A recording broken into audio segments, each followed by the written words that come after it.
Hello students, hope all of you are fine. So dear children, in this video we will discuss about conservation of biodiversity under two heads. So how we can conserve the biodiversity? Basically, for conservation of the biodiversity we need to conserve the whole ecosystem, that is the whole protect, we need to conserve the whole ecosystem.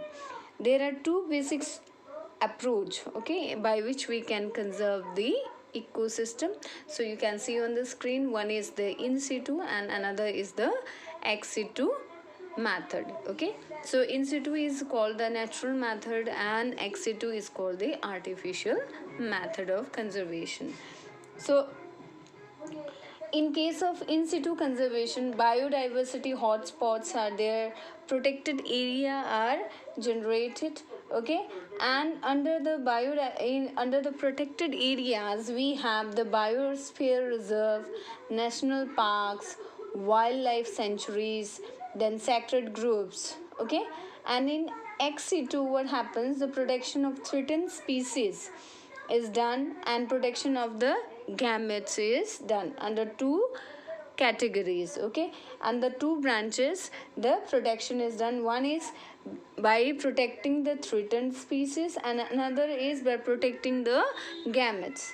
Now under the protection of threatened species, zoological parks are made, okay. Artificial creation of the space is there, zoological parks are there, botanical gardens are there, wildlife safari parks are created, okay. These are not present naturally but these are created.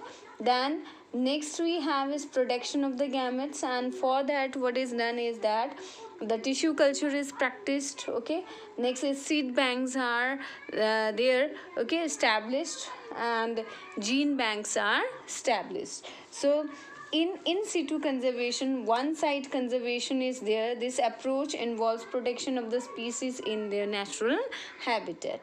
So biodiversity hotspots, these are the regions of high levels of the species richness and high degree of endemisms. That means the various species they are present in particular area, okay, and their diversity is very large, okay. So that particular area where the richness of the biodiversity is more, that particular area is conserved, okay, to conserve the biodiversity.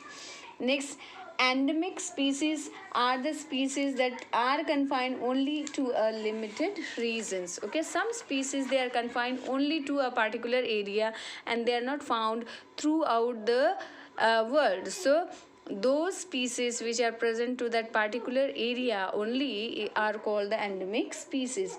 There are 34 hotspots in the world, okay. In India the three hotspots are present. Among them, one is Western Ghat, Sri Lanka, Indo-Burman, Burma and Himalaya, okay. uh, okay, in India there are three hotspots and beside that there are Sri Lanka, okay, Indo Burma and Himalaya, okay. So these are all the biodiversity hotspots. These reduce maximum or the mass extinction by 30% if the natural conservation is done, that is the conservation is done in their natural habitat, then 30% biodiversity loss can be conserved, okay. And the in situ conservation is more effective. Protected areas are also there. So India has 34 biosphere reserves, 90 national parks and 448 wildlife sanctuaries, okay.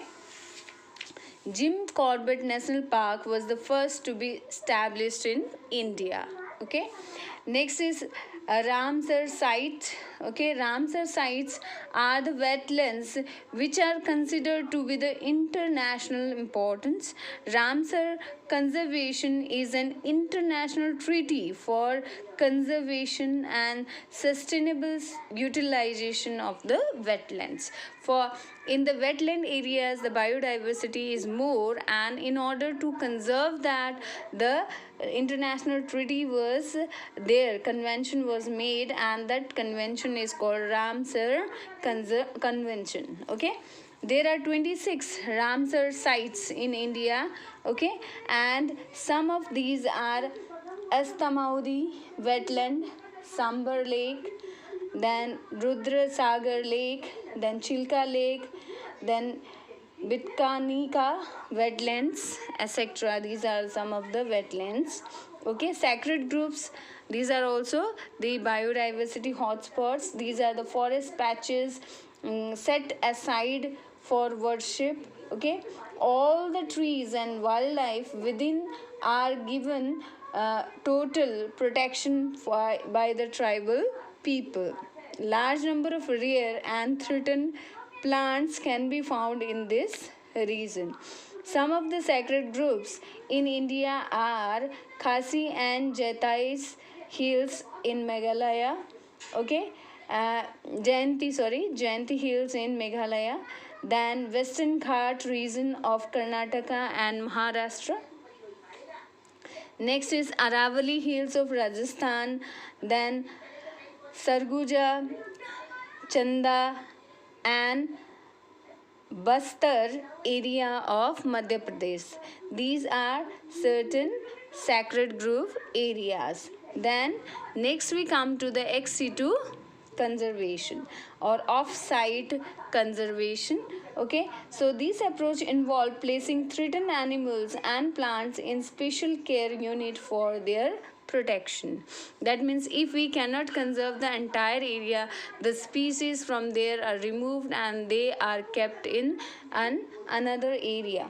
Okay, India has 35 botanical gardens, 275 zoological parks, and where animals which have become extinct in the wild are maintained. Okay, some of the animals they have become extinct in the wild habitat, so they are conserved in the ex situ sites by using cryopreservation, that is preservation at minus 196 degrees Celsius, the preservation of the pollen grain technique. Sperm, eggs, animals, cells, tissue and embryos can be stored for long period in gene banks, seed banks, etc. Plants are propagated in vitro using tissue culture method, that is micropropagation. Okay, and next it is desirable approach when urgent measures to save extinctions are required. That means we know that some of the species may get extinct, so to avoid their extinction, the conservation is very essential.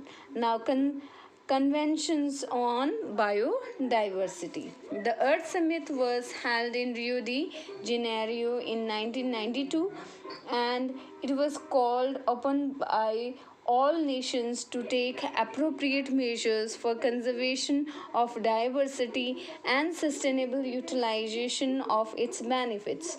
The World Summit on Sustainable Development was held in Johannesburg, South Africa in 2002, in which 190 countries pledged to reduce the current rate of biodiversity loss at the global, regional, and local level by 2010. So, a treaty had taken place around 18 years ago, okay, in which the pledge was taken to reduce the loss of biodiversity at the regional, national, or local level or at the global level. Okay, and This is very very essential, and it is a matter of concern that we need to conserve the biodiversity, otherwise there will be ecological disbalance and it will lead to the